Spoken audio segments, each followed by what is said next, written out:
नमस्कार। लक्ष्मी जी के 16 धागों की बहुत बहुत सारी शुभकामनाएं आपको और जतिया की बहुत बहुत शुभकामनाएं आपको। मैं आपको कहानी सुनाने जा रही हूँ राजा मंगल सिंह की। राजा मंगल सिंह नदी के किनारे पे घूम रहे थे, शिकार करने निकले थे। प्यास लगी तो नदी के किनारे पहुँचे। जब नदी के किनारे पहुँचे तो उन्होंने देखा कुछ औरतें पूजा कर रही हैं। उन्होंने उनसे पूछा, भाई तुम ये क्या पूजा कर रहे हो? तो उन्होंने बोला, हमें ना संतान नहीं थी, हमने ये पूजा करी तो हमें संतान हो गई, तो हम भगवान का शुक्रिया अदा करने के लिए ये पूजा कर रहे हैं।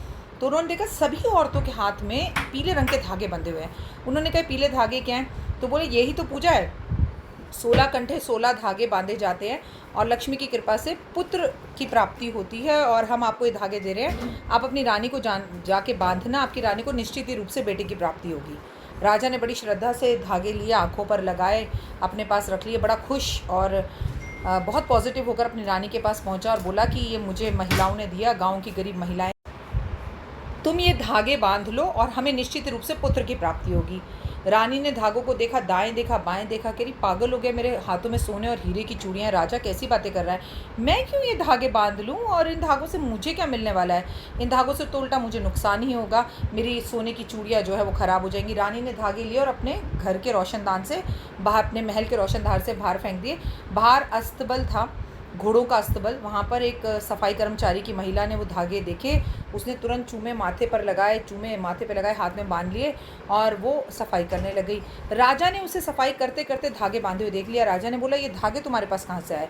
तो बोली कि ये तो मुझे अस्तबल से मिले हैं और जो है मैं इसे बांध रही हूँ। रानी तुरंत भाग कर गया, रानी के हाथ में देखा, रानी के हाथ में धागे नहीं थे। राजा को गुस्सा आ गया।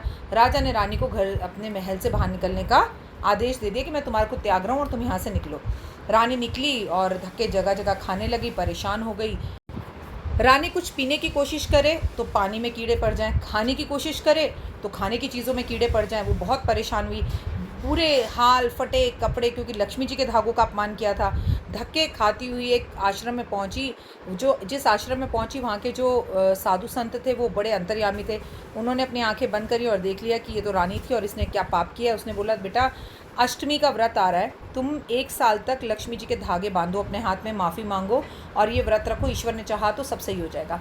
1 साल बीता, राजा फिर शिकार पर गया। जब राजा शिकार पर गया तो इस बार वो उसी साधु के पास के एक जंगल में चला गया जहाँ पर वो उसकी रानी थी।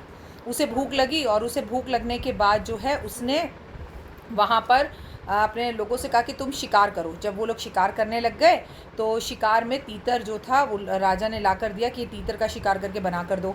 अब जब वो लड़के बनाए तो शिकार में तीतर जल गया। जो शिकार करा हुआ राजा लाया था, अब सब डर गए कि राजा तो हमें जान से मार देगा, अब हम क्या करें। उन्होंने बाहर दूर आश्रम देखा, उन्होंने उस आश्रम के बगल में कुटिया देखी। अब आश्रम में तो नॉनवेज नहीं पकेगा ना, तो उस औरत के पास गए जो कि रानी थी। अच्छा, रानी का हाल बुरा था तो वो लोग तो पहचान नहीं पाए, मंत्री वगैरह, लेकिन रानी सबको पहचान गई कि ये तो मेरी राज्य के लोग हैं। और उसने तीतर पकाकर, दही वही लगाकर, घी भी लगाकर दे दिया। राजा ने जैसे ही एक बाइट खाया, राजा ने बोला, ऐसा तीतर तो मेरी रानी बना सकती है, भाई तुम कहाँ से बना कर लाए हो? मुझे मेरी रानी की याद आ रही है, सच सच बताओ नहीं तो तलवार से तुम्हारी गर्दन काट दूंगा। मंत्री ने सब बता दिया। राजा रात को पहुंचा वहाँ पर तो रानी का बुरा हाल देखकर उससे माफ़ी मांगने लगा और रानी भी उससे माफ़ी मांगने लग गई। सारी व्यथा बताई कि मैं लक्ष्मी जी के धागे बांध रही हूँ, और राजा ने कहा कि मैं तुम्हें कल सुबह होते ही अपने राज्य वापस ले जाऊँगा। साधु ने सोचा कि मैंने 1 साल तक इसे अपने पास रखा, बेटी की तरह देखा, मैं भी देखूँ ये मुझे कितना मानती है।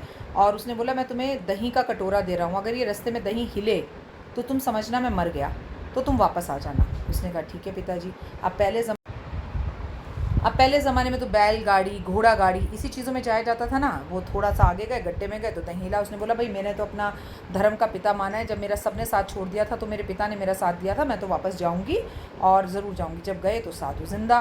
तो साधु ने कहा, मैं सिर्फ तुम्हें आजमा रहा था कि तुम में परिवर्तन सच में हुआ है या राज्य पाने के लिए तुमने परिवर्तन का नाटक किया है। रानी रोने लग गई और जो है राजा अपने राज्य में वापस ले आया। उन्हें पुत्र की प्राप्ति हुई। हे लक्ष्मी माँ, जैसे आपने राजा रानी को मिलाया, उन्हें पुत्र दिया, ऐसे हमारे सुहाग, हमारे पुत्रों की, हमारी पुत्रियों की, हमारे परिवार की रक्षा करना। कहते सुनते हुंकार भरते। इस कहानी को सुनने से वाजपेयी यज्ञ का फल प्राप्त होता है। आप सदा सुहागन रहे। और आज तारा करीबन 6:30 बज के 6:30, 6:25, 6:35 पे निकल जाएगा। तारा देखकर ही आज व्रत खोला जाता है। और अब मैं आपके साथ लाइव जुड़ूंगी आज करीबन 5:45 बजे। ठीक है, फिलहाल के लिए दीजिए इजाज़त।